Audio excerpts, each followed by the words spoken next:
और ये मैं बताना चाहती हूँ खास तौर से मुस्लिम समाज के लोगों को कि मैं राजनीति से तो संन्यास ले लूंगी, लेकिन बीजेपी के साथ मिलकर मैं कभी भी चुनाव नहीं लड़ सकती।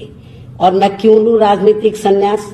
बीजेपी के दबाव में आके लोग कहते हैं, मुझसे लोगों ने कहा कि बहन जी दबाव बनाए। मैंने कहा राजनीति से संन्यास तो ले लूंगी, लेकिन इनके साथ मिलकर चुनाव नहीं लड़ूंगी। लेकिन मैं कोई राजनीतिक संन्यास नहीं लेने वाली हूँ।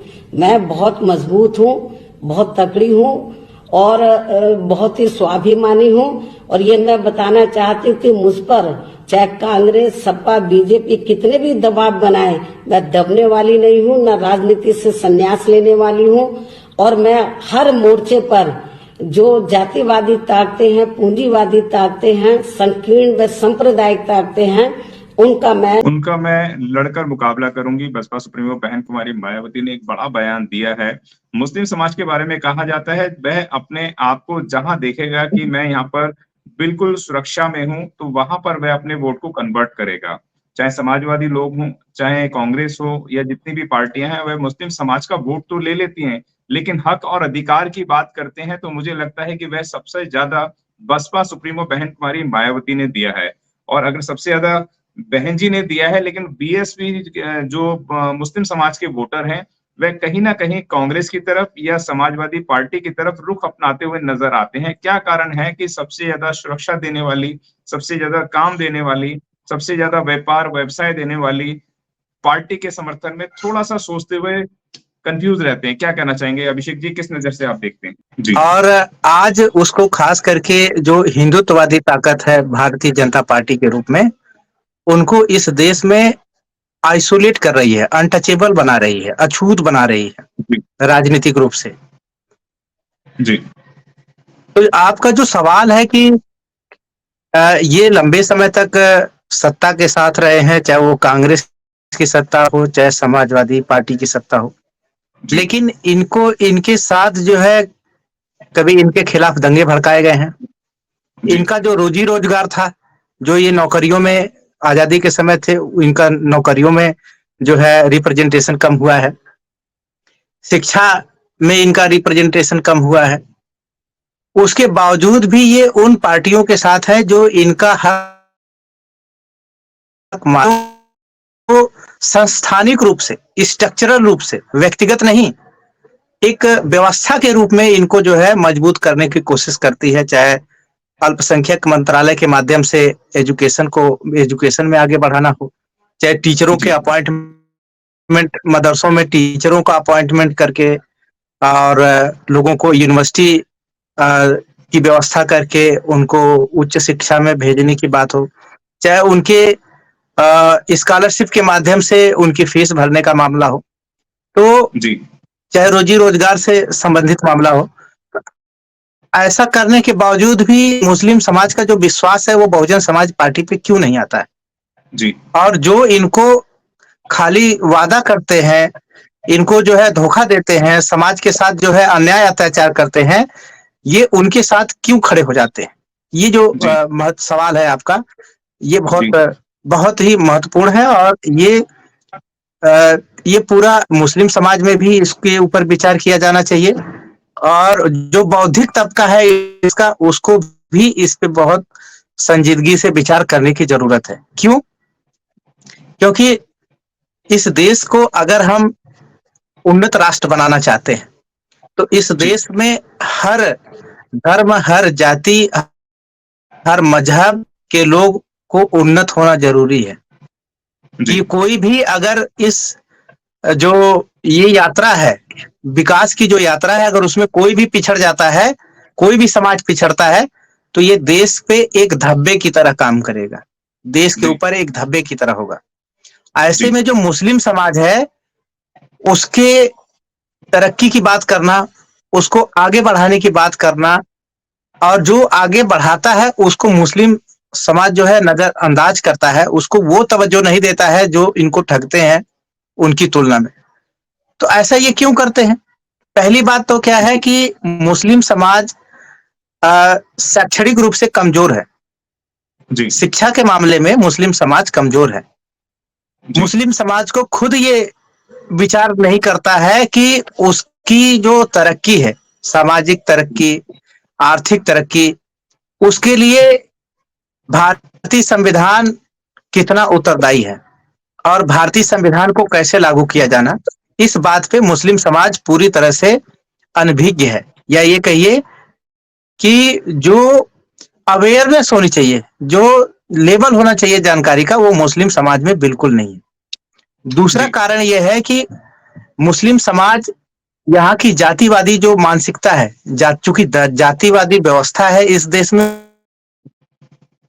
इसलिए कास्ट से, ओबीसी से, शेड्यूल ट्राइब से परिवर्तित होकर मुस्लिम समाज या मुस्लिम धर्म को अपनाया है। तो जी धर्म तो उन्होंने बदल लिया है, उन्होंने खाने पीने का तरीका भी बदल लिया है, लेकिन जो जी जातीय मानसिकता है वो नहीं बदली है। तो मुस्लिम जी धर्म में भी जातिवाद है, चाहे वो जी अशरफ और अजलाफ का मुद्दा हो, चाहे पसमानदा जी मुसलमानों की आइडेंटिफिकेशन का मुद्दा हो। और ऐसे में आप जी देखेंगे कि मुसलमानों के नाम पे जो कास्ट हिंदू या अपर कास्ट जो मुस्लिम है, जो अपर कास्ट से परिवर्तित हुए हैं, वो सारी पार्टियों में इनकी नुमाइंदगी करते हैं और वो जी अपने व्यक्तिगत हितों को क्या है, उन पार्टियों के साथ समझौता करते हैं। और जी कांग्रेस, समाजवादी या जितने भी समाजवादी दल टाइप के लोग हैं, ये समाज की बात नहीं करते हैं, ये व्यक्ति की बात करते हैं, ये जी आपको आपके व्यक्तिगत हितों की बात करते हैं। और मुस्लिम समाज क्या है, चूंकि उनका नेतृत्व जातिवादी लोग कर रहे हैं, जातिवादी का मतलब है जातिवादी मुस्लिम, तो जो अपर कास्ट के जातिवादी मुस्लिम उनका नेतृत्व कर रहे हैं, तो वो केवल अपने व्यक्तिगत हितों को क्या है, किसी भी राजनीतिक पार्टी के साथ समझौता करते हैं और बदले में मुस्लिम समाज का पूरा थोक का वोट उनको दिलवाते हैं। तो जी वैसे में वो पार्टी सरकार में रहती है और इनको जो है, इनका व्यक्तिगत हित जो है पूरा हो जाता है। और जी मुस्लिम समाज इस बारे में विचार न करे, ये बात जो है जन जन की आवाज न बने, इसलिए मुस्लिम समाज को जानबूझ के धार्मिक जो मामले हैं उनमें उलझाया जाता है। धर्म के नाम पे बार बार जो है दंगे कराए जाते हैं, धर्म के नाम पे जी बहुत सारे उन्माद कराए जाते हैं, ताकि ये उसका जो जी मूल मुद्दा है, जिससे उसकी समाज की तरक्की होनी है, जिससे उसको जो है शिक्षा में आगे बढ़ना है, जिस उसको नौकरियों में मजबूत होना है, वो मुद्दे पे वो विचार न कर सके, इसलिए उसको जो है ना धार्मिक रूप से बहुत उसको धार्मिक रूप से जो है उसको बहुत तैयार किया जाता है। जी तो ये जो उनके एक आंतरिक जो दिक्कत है कि उनके जो लीडर हैं वो व्यक्तिगत हितों के लिए पार्टी जो है ज्वाइन करते हैं, उनका मुस्लिम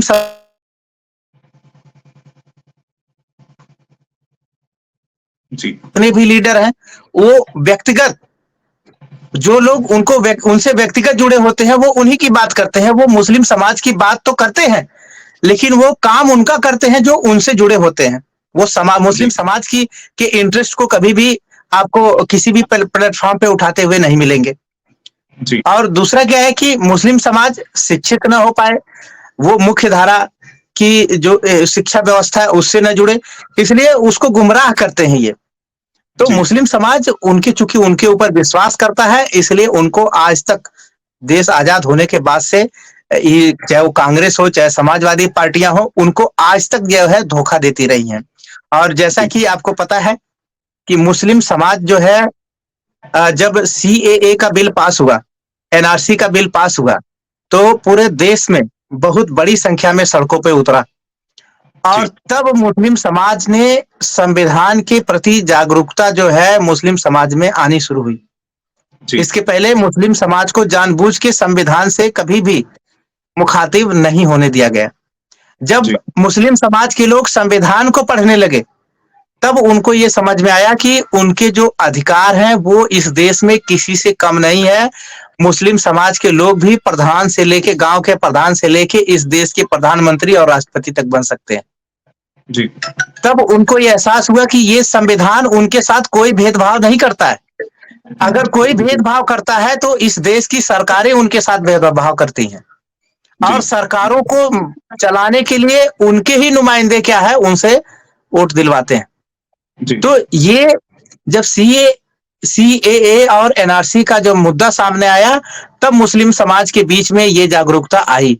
और मुस्लिम समाज के बीच में जब जागरूकता आई है, तो अब मुस्लिम समाज देखिए अब एक आह्वान कर रहा है कि हम किसी भी पार्टी के पैक्ट वोट नहीं बनेंगे, जी हम अपनी बात करेंगे। अब वो बात आने लगी है और मुस्लिम समाज अब ये बात समझने लगा है कि वो उसका वास्तविक तौर पे कौन हितैषी है, कौन जी पार्टी है जो संविधान की बात करती है, क्योंकि संविधान ही है जिसमें किसी के साथ कोई भी डिस्क्रिमिनेशन किसी भी आधार पे नहीं किया गया है। तो जी संविधान का एजेंडा बहुजन समाज पार्टी रखती है, जो सारी पार्टियों का मैनिफेस्टो होता है, वैसे बहुजन समाज पार्टी का मैनिफेस्टो भारत का संविधान है। और चूंकि बहुजन समाज पार्टी भारत के संविधान को अपना मैनिफेस्टो मानती है, इसीलिए जब जब बहुजन समाज पार्टी सत्ता में आती है तो सबसे एक नंबर का लॉ एंड ऑर्डर रखती है। किसी की हिम्मत नहीं होती है कि वो चाहे अमीर हो चाहे गरीब हो, वो किसी को कानून तोड़े। कोई बिजनेस व्यापार में सबको मौका मिलता है। जी मुस्लिम समाज के लिए शिक्षा में जो है वो स्ट्रक्चरल संस्थानिक परिवर्तन में क्या है कि हो सकता है कि मैं मुस्लिम समाज का धनी आदमी हूं, तो मेरा बच्चा जो है कॉन्वेंट में पढ़ सकता है, मैं उसको पढ़ा सकता हूं। लेकिन मुस्लिम समाज ज्यादातर गरीब है और वो अपने बच्चे की स्कूल की फीस नहीं भर सकता है। जी स्कूल की फीस, अब वो अगर उनके घर के लोग स्कूल की फीस नहीं भर सकते हैं, तो बच्चा जो है किसी न किसी काम करने के लिए मजबूर हो जाएगा। तो जब फीस कौन भरेगा, उसके लिए माननीय बहन जी ने बहुजन समाज पार्टी की सरकार जब बनी तो अल्पसंख्यक मंत्रालय बनाया, और अल्पसंख्यक मंत्रालय मुस्लिम समाज के बच्चों को पढ़ने के लिए वो स्कॉलरशिप देता है, उनकी फीस जी भरता है। अगर आपका बच्चा, मुस्लिम समाज का बच्चा पढ़ने लिखने में होशियार है और उसके पास उसके घर में व्यवस्था नहीं है कि वो फीस भरे, तो वो मंत्रालय बना के दिया कि उससे वो पढ़ लिख सके। दूसरी बात, मुस्लिम समाज के जो लोग हैं ज्यादातर उनकी जो शिक्षा है, आरंभिक शिक्षा, वो मदरसों में होती है। सरकारें जानबूझ के मदरसों को क्या है, वो केवल एक धार्मिक इंस्टीट्यूशन तक सीमित रखी। लेकिन जी माननीय बहन जी ने क्या किया, उसमें सरकारी टीचरों का अपॉइंटमेंट किया, और सरकारी टीचरों के अपॉइंटमेंट करने से क्या हुआ, उनके जो सर्टिफिकेट है उनकी जो है एक वैल्यू बनी कि आप इस देश की मुख्य धारा में कोई भी इंस्टीट्यूशन में जा सकते हैं। मुख्य धारा का कोई भी रोजगार है, कोई भी नौकरी किसी भी डिपार्टमेंट से निकलती है, तो उसके लिए आप इंटाइटल हो सकते हैं। लेकिन फिर भी बहुत सारे डिपार्टमेंट उनके साथ भेदभाव करते रहे कि वो सर्टिफिकेट मानने से इनकार करते रहे। तो उन्होंने फिर एक यूनिवर्सिटी बनाई लखनऊ में, जिसको मान्यवर साहब कांसीराम उर्दू फारसी विश्वविद्यालय बोला गया था। आजकल उसको ख्वाजा मोइनुद्दीन चिश्ती विश्वविद्यालय बोलते हैं।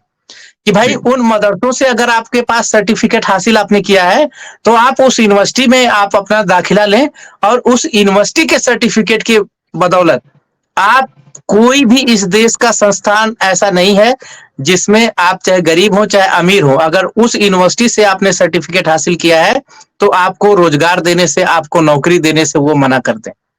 तो इस तरह से मुस्लिम समाज के जो विकास की धारा में पिछड़ रहे थे, शिक्षा की मुख्य धारा से जुड़ने से वंचित हो रहे थे, उनको एक रास्ता दिया। अब आप मुस्लिम समाज में हो सकता है गरीब हो, लेकिन आपको एक रास्ता मिल गया है कि आपकी आने वाली पुश्तें जो है, आपके बच्चे, उनको एक सही, उनको सम्मान मिले, उनको सही नौकरी मिले, सही शिक्षा मिले। ये व्यवस्था बहुजन समाज पार्टी की सरकार ने की। जी लेकिन अब ये व्यवस्था क्यों की? क्योंकि बहुजन समाज पार्टी का जो विश्वास है वो भारत का संविधान है। भारत का संविधान सबके साथ न्याय करने की बात करता है, और जिसका मैनिफेस्टो ही न्याय करना नहीं है। अब जैसे भारतीय जनता पार्टी के लोग बोलते हैं कि हम 5 किलो अनाज दे रहे हैं, जबकि संविधान में लिखा है कि सरकारों का जो चरित्र है वो वेलफेयर स्टेट, कल्याणकारी राज्य होना चाहिए। अब 5 किलो अनाज से कौन सा कल्याणकारी राज्य होता है? क्या हम 5 किलो अपने नागरिकों को अनाज देके हम अपने को कल्याणकारी राज्य घोषित कर सकते हैं?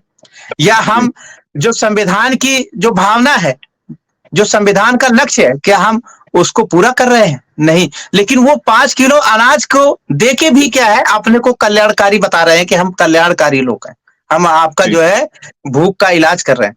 ऐसे नहीं होता है। भूख देखिए, पेट को चलाने के लिए जो है, शरीर को चलाने के लिए अन्न की जरूरत है, लेकिन जी। शरीर को चलाने के लिए जो है, दिमाग को चलाने के लिए ज्ञान की जरूरत है। और जो लोग ज्ञान से परिपूर्ण होते हैं, वो अपने शरीर का इंतजाम कर लेते हैं, अपने लिए भोजन, मकान, व्यवसाय सारा इंतजाम कर लेते हैं। बहन जी जी। ने लोगों को शिक्षा की व्यवस्था कराई ताकि बाकी जो चीजें हैं उसका इंतजाम कर सके। रोजगार की व्यवस्था कराई, लॉ एंड ऑर्डर के माध्यम से बिजनेस को कैसे आगे बढ़ाएं, कैसे मजबूत करें, उसकी व्यवस्था कराई। तो ये जो जी। कानून, चूंकि बहुजन समाज पार्टी का जो विश्वास है वो संविधान है, तो जी। संविधान के कारण एक न्यायिक चरित्र की जो है सरकार बनी, और उस सरकार ने मुस्लिम समाज को मजबूत होने में, संस्थानिक रूप से मजबूत होने में बहुत मदद की है। और जब बहुजन समाज पार्टी की सरकार थी, आप उस समय का डाटा उठा के देख लीजिए, मुस्लिम समाज से बहुत सारे लोग उत्तर प्रदेश में, चाहे आज भारतीय जनता पार्टी की सरकार हो, चाहे समाजवादी पार्टी की सरकार, उसमें कोई भी भर्ती बिना रिश्वत लिए नहीं होती थी। जी।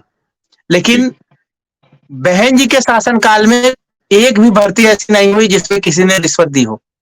इतना ट्रांसपेरेंट तरीके से भर्ती किया गया। मुस्लिम जी। समाज के जो होनहार विद्यार्थी थे, उनको नौकरी मिली है। तो ये जो जी। संवैधानिक चरित्र होने के कारण, न्यायिक चरित्र होने के कारण बहुजन समाज पार्टी मुस्लिम समाज के लिए इतना कुछ कर पाई।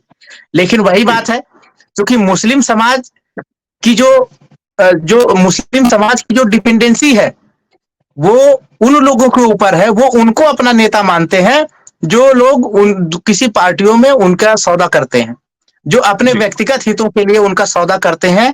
मुस्लिम समाज उनको अपना नेता मानता है। इसलिए मुस्लिम समाज लंबे समय तक कांग्रेस में सत्ता में रहने के बावजूद भी, कांग्रेस की सरकार में सत्ता में रहने के बावजूद भी, मुस्लिम समाज नौकरियों में जो कभी 23% था, वो 3% पे आके रुक गया। जी। ये ये जो ये जो मुस्लिम समाज की दुर्गति हुई है, वो इसीलिए हुई है क्योंकि वो सही आदमी को, अपने बीच के आदमी को, संघर्षशील आदमी को नेता मानने के लिए तैयार नहीं होता है। जी। इसलिए जो उनके समाज के अपने हितों के लिए समाज को जो है सौदा कर देते हैं, वो उनके पीछे चलता है। इसलिए मुस्लिम समाज जो है इस तरह की दिक्कत में है, और बहुजन समाज पार्टी इस बात को समझती है। इसलिए बार बार बहुजन समाज पार्टी मुस्लिम समाज में नेतृत्व कैसे पैदा किया जाए, उस पर विचार करती है। और ऐसे देखेंगे कि जो आम आदमी है, मुस्लिम समाज का जो साधारण आदमी है, उसको नेतृत्व देती है, उसको जो है विधानसभा, लोकसभा। और आपको मैं ये भी बता दूं, आप ये रिपोर्ट आप पढ़ सकते हैं, इंटरनेट पे खोज सकते हैं, कि जी। बहुजन समाज पार्टी के उद्भव के साथ ही मुस्लिम समाज में सांसद, विधायक जो है, वो उनकी संख्या बढ़ने लगी। और 70% जो संख्या बढ़ी है मुस्लिम विधायकों की, मुस्लिम सांसदों की, वो बहुजन समाज पार्टी के कारण बढ़ी है, बहुजन समाज पार्टी की नीतियों के कारण बढ़ी है। और उसमें से ज्यादातर पसमानदा मुसलमान है या अजलाफ मुसलमान है। तो ये जो लोगों को मजबूत करने, नेतृत्व देने की बात है, वो बहुजन समाज पार्टी की नीति है, नीतियों में है। लेकिन चूंकि बहुजन समाज पार्टी को मनुवादी जो लोग हैं, जातिवादी जो लोग हैं, वो उसके बारे में बहुत गलत बातें फैलाते हैं, बहुत गलत दुष्प्रचार करते हैं। उससे मुस्लिम समाज भी प्रभावित होता है, और इसलिए जो उसका सही दोस्त है, वो उसके साथ न जुड़ के, वो जो उनको भ्रमित करता है, उनके हक हकूक लूटता है, वो उनके झांसे में आ जाता है। यही कारण है कि मुस्लिम समाज लंबे समय तक राजनीति में, सरकार में भागीदार होने के बावजूद भी उसकी आर्थिक हालत, उसकी सामाजिक हालत, उसकी हर तरह की उसकी सुरक्षा हमेशा जो है खतरे में रही है। तो ये मुस्लिम समाज का जो दुर्भाग्य है, उसे मुस्लिम समाज को समझने की जरूरत है। और मुस्लिम समाज अगर इस बात पे विचार करे, चाहे मुस्लिम समाज के बुद्धिजीवी हों, चाहे मुस्लिम समाज के जो और लोग हैं, अगर इस पे विचार करते हैं, तभी वो इस समस्या से निजात पा सकते हैं। और इस देश में अगर मुस्लिम समाज के जो वोटों की सही कोई कीमत लग कर सकता है, या एक मंच पे आ जाते हैं, तो उनकी जो सुरक्षा है, उनकी जो आर्थिक आर्थिक भागीदारी है, आर्थिक नीतियों में जो भागीदारी है, उनका समाज में जो स्तर गिर रहा है, वो समाज में जो उसका स्तर उठाने की बात है, वो आसानी से वो पूरा कर सकते हैं। तो ये मुस्लिम समाज के लोगों को सोचने और समझने की जरूरत है। आज हम आपके लिए लेकर आए हैं बहुजन समाज की एक ऐसी किताब, कहीं हम भूल ना जाएं, एक ऐसी ऐतिहासिक किताब है जिसके अंदर आपको ऑडियो वीडियो देखने को मिलना है। ये पहली बहुजन समाज की ऐतिहासिक किताब है जिसके अंदर आप वीडियो भी देख सकते हैं। अब किताब के अंदर कैसे वीडियो देख सकते हैं ये मैं आपको पहले दिखा दूं। आइए तो हम देखते हैं। सबसे पहले आपने करना ये काम है कि किसी भी पेज पर मोबाइल द्वारा आप गूगल पे जाएंगे और गूगल पे जाने के बाद आपको कैमरे का निशान नजर आता है। इस कैमरे पे आप क्लिक करेंगे तो ये QR कोड को स्कैन कर लेगा। स्कैन करने के बाद यहाँ पर आप देखेंगे ये लिंक आ गया। आप जैसे लिंक पर क्लिक करेंगे आपकी वीडियो चालू हो जाएगी, यानी कि आपको एक सटीक जानकारी मिलने वाली है, एक ऑथेंटिक जानकारी मिलने वाली है। बहुजन समाज की पहली ऐतिहासिक किताब है जिसके अंदर आपको तमाम महापुरुषों की जानकारी मिलने वाली है। आप इस किताब में देख पाएंगे तथागत सम्यक बुद्ध जिनकी पूरी जीवनी आपको मिलने वाली है, महान सम्राट अशोक जिनका जीवनी आपको इसके अंदर पूरी मिलने वाली है,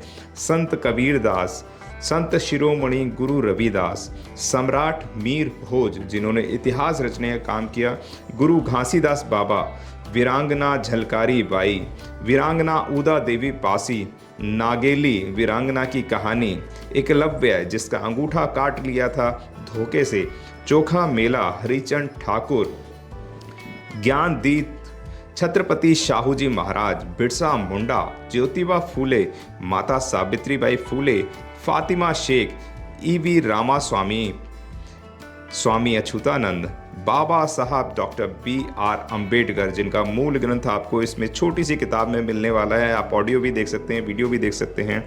माता रमाबाई, मोतिया रावण कंगाली, सरदार उधम सिंह, ललई सिंह यादव, दशरथ मांझी, शिव दयाल सिंह चौरसिया, कपूरी ठाकुर, भवरी देवी, मान्यवर काशीराम साहब जिन्होंने इतिहास को दोबारा दोहराने का काम किया था, वीरांगना फूलन देवी, बहन कुमारी मायावती, संकल्प भूमि और पूना पैक्ट। बहुजन समाज का एक मूल ग्रंथ यह आपके पास आ गया है और आप इसको बिल्कुल भी देरी ना करें। तो साथियों, अगर आप ये किताब मंगाना चाहते हैं तो डिस्क्रिप्शन बॉक्स में जो आप नंबर देख रहे हैं इस नंबर पर आप हमें अपना ऑर्डर बुक करा सकते हैं। कितनी किताब आपको चाहिए? यदि आप चाहते हैं कि यह किताब पूरे भारतवर्ष में घर घर नजर आए तो आप इस वीडियो को ज़्यादा से ज़्यादा शेयर करें, लाइक करें, शेयर करें, अपने कमेंट हमारे सुझाव बॉक्स में ज़रूर दें और किताब को अपने घर पे मंगाना बिल्कुल भी ना भूलें। अगर आपने अभी तक हमारा चैनल सब्सक्राइब नहीं किया है तो सब्सक्राइब करें और घंटी का बटन बिल्कुल भी दबाना ना भूलें ताकि सभी लेटेस्ट खबरें पहुंच सकें आप पे सबसे पहले।